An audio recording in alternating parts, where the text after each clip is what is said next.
All right, everybody, welcome to my coverage of E3. I've been covering E3 and taking notes for years, covering it both on Twitter and YouTube.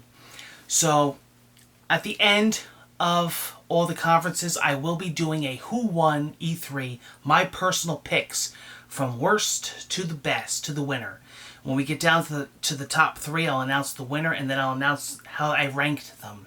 It's a pretty interesting year. We still have Nintendo, which is going to be a Direct. So Sony's is up next. Sony's is the last actual stage conference. I'm doing these a little bit different this year. I'm not dragging them out as long as I used to. I've still been extremely busy this year, this E3, covering all this stuff for you guys and doing nothing but notes.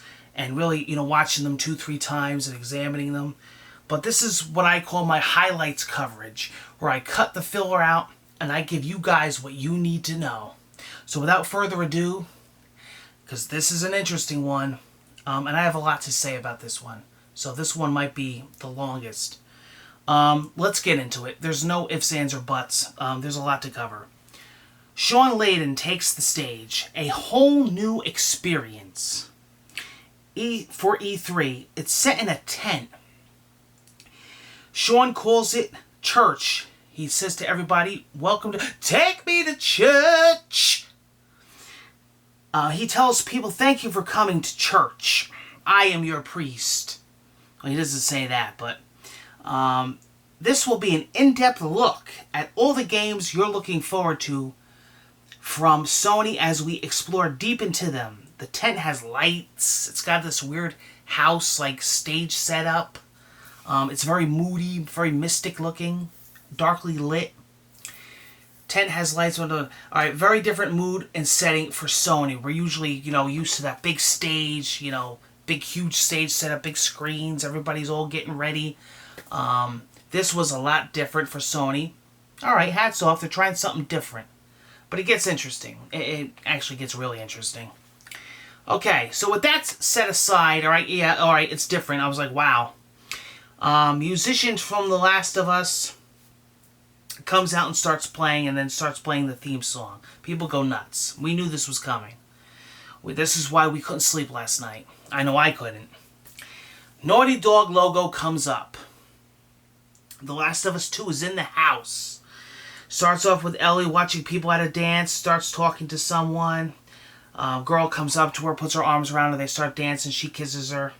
Alright, now, so we got that going on. This freaking conference started off as a bang. Now, before this conference started going forward, I was super, super psyched. Man, freaking coming out with both barrels, The Last of Us 2. Why we came to E3, my personal opinion, is why I'm watching it. This is what we wanted to see. This is what we waited for. And nothing like starting a conference. They could have ended with this, and that would have been awesome. They opened up with this, and they gave us what we wanted to see, what Neil Druckmann has been hinting about for the longest time on Twitter, especially this week he had like this countdown to E3. It was awesome. So here we go, we're finally there. Actual gameplay, no more teaser trailers. The Last of Us 2. Alright, gameplay being shown. Starts off with a knife kill from Ellie. Player is controlling her, so she is the focus. Ellie hiding in the ferns. She's real interactive, I noticed too, with the environments. Just the way she moves in and out and creeps around and hides. Very cool. She witnessed a nasty killing. Ellie in a big fight. Brutal as ever. I am freaking loving it. Graphics look insane. Really, they really do. They look fantastic. Girl sneaks under car. Ellie shoots her right in the fucking face. Boom! I'm loving it. I'm loving this. Right? Pig-ass hammers are a thing in this game I play. Sledgehammer City. Fucking covered in blood and executes guy's head. Yeah, freaking, first she's like, and puts the whole freaking, like, Bowie knife or whatever in his freaking neck, and then, it's like, sick. Her whole face is covered. Can hear a guy in the audience say, that was intense and that was nuts. No, that was fucking brilliant what that was. Okay. Now, awesome. Just how I wanted this game to be. You know, I remember when they had the one trailer where the... you can go back and watch it. It was a big, big thing. Oh my god. It's so brutal. Oh my god. Oh my god. You know, these fairies with their safety pins. I'm glad Naughty Dog didn't give in to that fucking bullshit. They came out brutal as ever, which, this is a fucking post-apocalyptic fucking world. It's not a fucking Barney concert when he comes out with flowers. This is the fucking way it is, okay? This isn't, you know, a petting zoo. So, I love that they put that grittiness and that brutalness and that survival instinct in this game. Ellie is a tough girl and she was born into this shit. She wasn't born fucking... you know, listening to Hanson, Bop, and giving out fucking flowers, okay? This girl survived for her whole life. She was born into this shit. So, I thought it depicted that little sliver of the game perfectly. I'm happy what I saw. Now, something really weird happened. This conference was fucking weird. I'm going to get to more of that at the end of my review and reactions, because I don't want to make it separate. I'm going to tack it onto this. But just hear me out. So, there was an intermission. Intermission after one game? And it was a long intermission. It was that fucking Ryan Clements or whatever his name is. So, you know, they're talking, okay. But I'm thinking to myself, a fucking intermission after one fucking game? You know what I mean? Okay. And, you know, and they showed some stuff. I don't know. In that intermission, they showed like a fucking, I have it written down. What, Call of Duty maps, older maps come to Black Ops 4. They showed a Destiny Forsaken teaser. Weird. And then they started talking. They started bullshitting like at a booth. And Sean Layden was there. So like he went from like the stage, like the tent. And then he went from like to the booth. And it's funny because the reason for this I didn't realize till at the end. Because I'm so stupid. But so that was weird. And let me tell you something. That the freaking conference kicked off awesome. I mean, come on, The Last of Us. But I saw a lot of people, boy. I just wanted to see their reactions, like see if they're thinking like I am. They were not happy. They were not happy. A lot of people didn't know if the show ended. They're like, is this all they're showing? What do I do? Why am I watching a separate booth intermission? I'll get to that later. So they cut back in.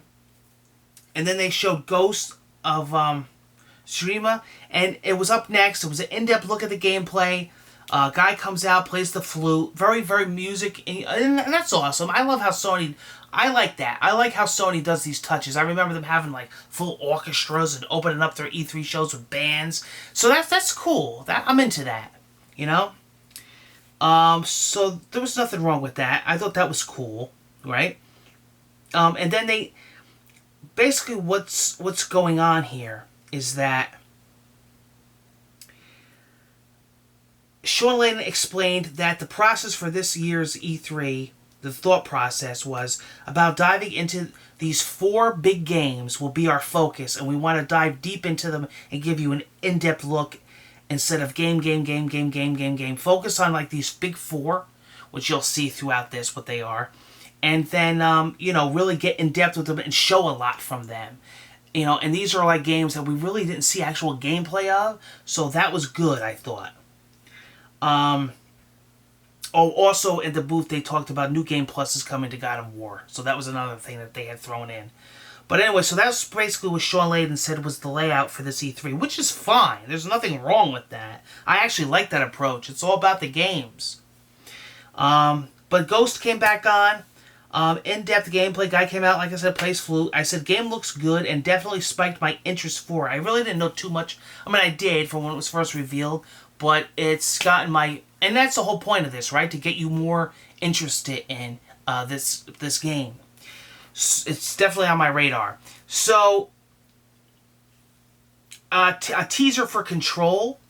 They revealed a game called Control. It's coming out 2019. Crowd goes nuts. Resident Evil 2 remake coming. We knew that it was coming, but we never really seen anything of it. January 25th, 2019. So, again, I'm going to say it again. 2019 is freaking building up to be a massive year. Especially February. If you look at February, February is going to be freaking broke month. Especially like right after Christmas, you know. New Kingdom Hearts trailer was being shown. Love this game so much. It was kind of like based off of Pirates of the Caribbean. I can't... You've seen my previous press conference reactions. I can't wait for this freaking game. Just give it to me already. Alright? We're not much longer, but still. January 29th, so shortly after Resident Evil 2. Announcing an all-in-one package that has every single Kingdom Hearts version, including 3. I'm going to be buying that. I think I'll just hold off and just buy the whole shebang. I think that's pretty cool. I was actually wondering if they were going to do that. I didn't even think, if they did, that it would have 3, so that's a plus. So that's cool. Death Stranding is next. So this would be their third game. Ghost, The Last of Us 2, Death Stranding. Actual gameplay is being shown, finally. Game looks so wacky and weird and different, but good and unique. Now, so, yeah, I'm definitely following that game. I was glad to see gameplay. I mean, I thought the game was freaking weird before, and actually seeing the game, now I'm like, this fucking game's weird. Like, Kojima must have been on some serious shit, man, when he fucking made this game.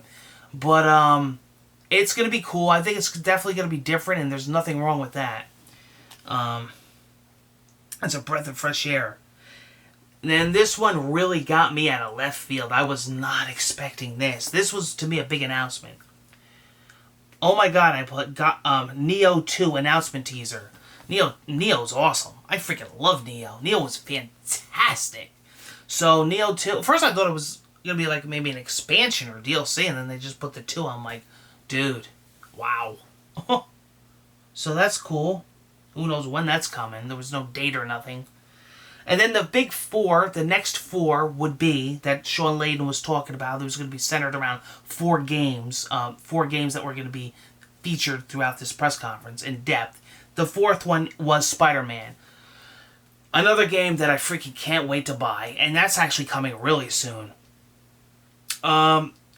Spider-Man up next, showing gameplay. It looks absolutely insane. What is it? September 4th, right? Yeah. Yeah, it looked great, man. I'm so pumped. There's like a few games that are coming out this year that I'm like super duper pumped about, and this is one of them. And it was funny because it wasn't one that I would think, knowing about it beforehand, that I would be that interested in it. But yeah, I'm on board. I can't wait for Spider-Man. Showing gameplay looks absolutely beautiful and insane. Alright, I'm done with my notes. Listen, guys. Here's the thing. I have a lot to talk about. Bear with me, guys, please. So, I'm going to be doing, like I said, a best of E3. So, we'll get to that then. But, man, I'm confused this year. There wasn't a cut and dry. I have one... Well, we still have Nintendo. The big N. I fucking love my Nintendo. So, we'll see. But it's close this year in a lot of ways. And in a lot of ways, it's just so different. Like, it's not a cut and dry... You know, you won E3. I don't even have to sit and think of the conferences.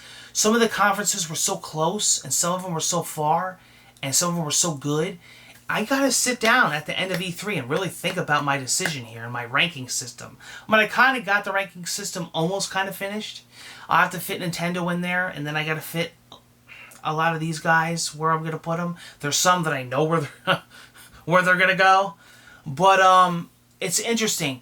Sony usually, plain and simple, blows it out of the park. I don't know if they did that this time. Here's the thing. It was fucking weird what they did. And I'm not the only one. There's a lot of people that are thinking this. I was very confused with that whole fucking get up and go into an intermission and come back at a different stage. And that's exactly what had happened. They were moving people to a different area, to a different, like, stage setup. I was talking to good friends of mine through, like, IGN and GameSpot, and they were tweeting saying, the fuck, I have to move again. I'm not happy. I want to go home, this one guy said. And I was texting him, like, dude, what are they making you do? Because I'm sitting here watching the stream thinking, what the fuck? So, I don't know, Sony. I'm glad that you're trying new things, and your premise was cool, but do what you did. I thought that what they did was a cool concept. I like how they focused on a certain amount of games. They stuck in some teaser trailers and announcements in between. They didn't have to do that fucking intermission because you didn't have to move. You stay in one fucking stage. Do your show. You could do your music. I had no problem with that. But moving? That intermission in the beginning had made no sense. Why did you have to move your people? You have journalists in there, investors, and other gaming companies watching you. Why are you doing that? I think that's going to leave a bad taste in people's mouth. Now listen, here's the thing. I'm not writing it off. I'm still saying this was a fucking fantastic conference. Could still win my E3? Sure. But I don't know. There was some fucking good fucking conferences this year. And if it wasn't for this whole intermission moving seats location kind of thing, it would have been more clear, that Sony hit it out of the park. Like I said, it was just weird. And let me tell you a little something, because I'm not a fanboy. I love Nintendo. I love Microsoft. I love Sega. I love fucking Atari. I love everything. I buy everything. I own everything. Retro, new, old, whatever. I own the systems. I buy the games. I don't fucking do that console war bullshit. I buy Forza and I buy Gran Turismo. You know what I mean? I buy a Sony exclusive. I buy a Nintendo exclusive. And let me tell you, I think that since Sony's been hitting it out of the park, I think that they thought maybe they were going to blow Microsoft out of the water and it wasn't even going to matter. They took a risk and trying something different, but they figure our worst case scenario is maybe we're still going to blow them out of the water. I got news for you. Microsoft hit it out of the fucking park this year. And I think so even more now after watching this press conference. There was a couple conferences at the C3 that I thought blew it out of the park, but Microsoft was definitely